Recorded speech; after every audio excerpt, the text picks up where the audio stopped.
धर्म के लिए भावना की नहीं, बल्कि अपने कर्तव्य के ज्ञान की आवश्यकता है। इस बात की आवश्यकता होती है कि मनुष्य समझ ले कि उस परिस्थिति में उसका कर्तव्य क्या है।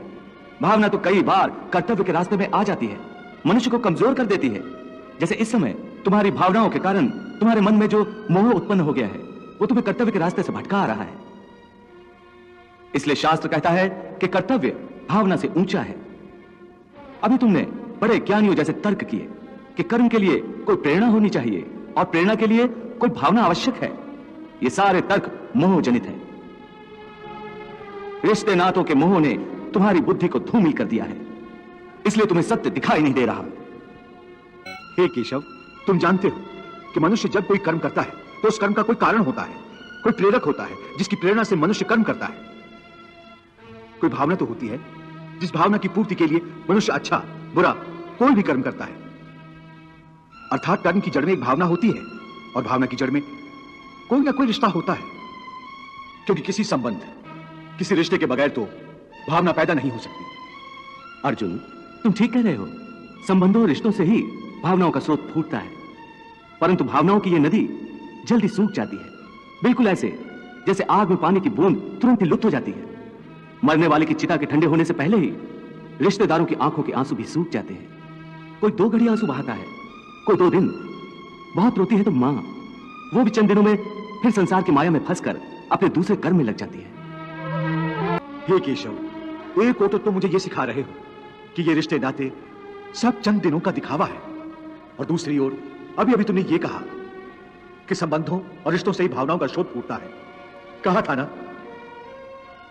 हाँ, और मैंने ये कहा था कि कर्म करने के लिए किसी ना किसी भावना का होना जरूरी है, और भावना के लिए रिश्ते नातों की आवश्यकता है, क्योंकि किसी ना किसी रिश्ते की जड़ से ही तो भावना पैदा होती है। इसलिए यदि मनुष्य सारे रिश्ते तोड़ देगा, अपनी भावना को त्याग देगा, तो फिर वो कर्म किसके लिए करेगा? अपने धर्म के लिए। धर्म के लिए? हाँ, अपने धर्म के लिए। अर्थात धर्म के लिए भावना की आवश्यकता नहीं होती? नहीं, धर्म के लिए भावना की नहीं, बल्कि अपने कर्तव्य के ज्ञान की आवश्यकता है। इस बात की आवश्यकता होती है कि मनुष्य समझ ले कि उस परिस्थिति में उसका कर्तव्य क्या है। भावना तो कई बार कर्तव्य के रास्ते में आ जाती है, मनुष्य को कमजोर कर देती है।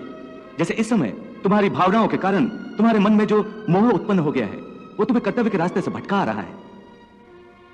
इसलिए शास्त्र कहता है कि कर्तव्य भावना से ऊंचा है।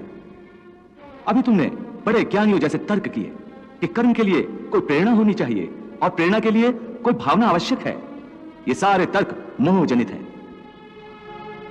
रिश्ते नातों के मोह ने तुम्हारी बुद्धि को धूमिल कर दिया है, इसलिए तुम्हें सत्य दिखाई नहीं दे रहा।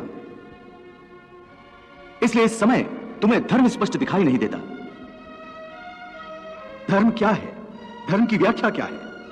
इस बात का निर्णय कौन करता है? हे मधुसूदन, वो कौन है जो धर्म का विधान बनाते हैं? हे अर्जुन, हर प्राणी अपने धर्म का विधान स्वयं बनाता है। मैं समझा नहीं केशव। देखो पार्थ, धर्म का जो विधान किसी दूसरे ने बनाया हो, वो तुम्हारा धर्म नहीं हो सकता। तुम्हारा धर्म वही है जिसे तुमने स्वयं बनाया हो, जिसे तुम्हारी आत्मा ने स्वीकार किया हो। धर्म व्यक्तिगत चीज है, जिसका फैसला व्यक्ति को स्वयं करना पड़ता है।